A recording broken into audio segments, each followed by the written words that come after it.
Right, switch the laser cutter on. You've got to switch these 3 buttons on. And then you need to put your material into the machine. So what we've got here is 6mm MDF.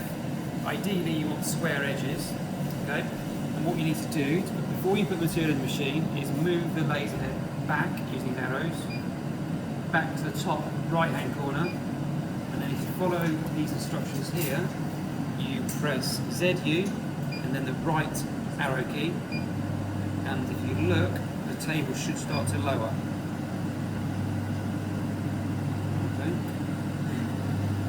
The table is lowering. Now I can put timber in the top left, top right hand corner, like that. Okay.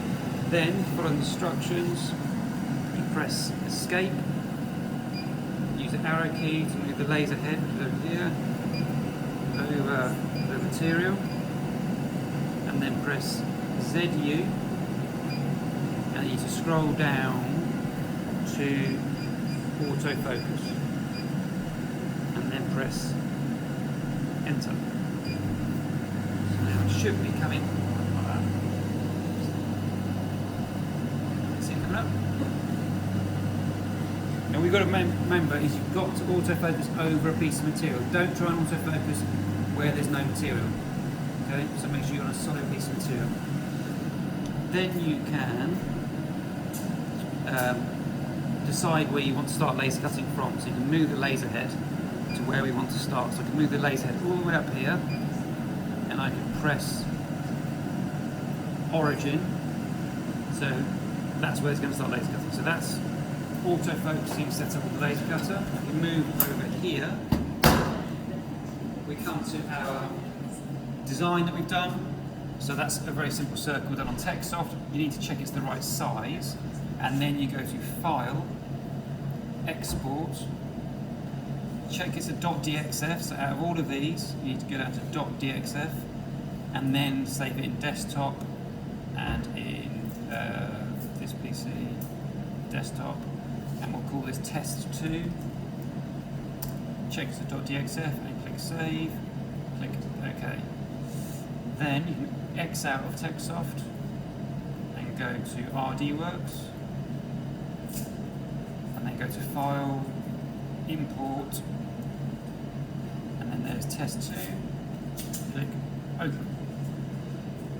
What you need to do now is check the power settings. So we're using 6mm MDF, so the power settings are up here. 6mm MDF, power 85, speed 9. So I've set up power 85, speed 9. If I want to change it, I just click on it, delete it. If I want to leave it at speed 9 and click download. OK. It does think for a while. Then yes, and OK. Now we go back to the laser cutter. So we've origined it. So we've clicked origin to where we want to start from. And now it's a matter of switching the laser on, switching the extraction on,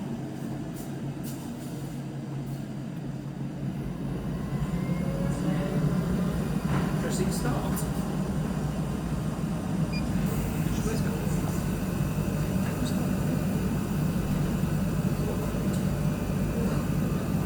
You alright? If it hasn't worked, come and find Mr. Marshall and I'll help you out. But if it hasn't worked, don't touch anything. When it's finished, wait 10 seconds ideally, lift up the laser, move the laser head out of the way, keep the material flat, slide it away, lift it up, you should be able to pop out. Done. Final thing, switch off the extraction. Close the lid.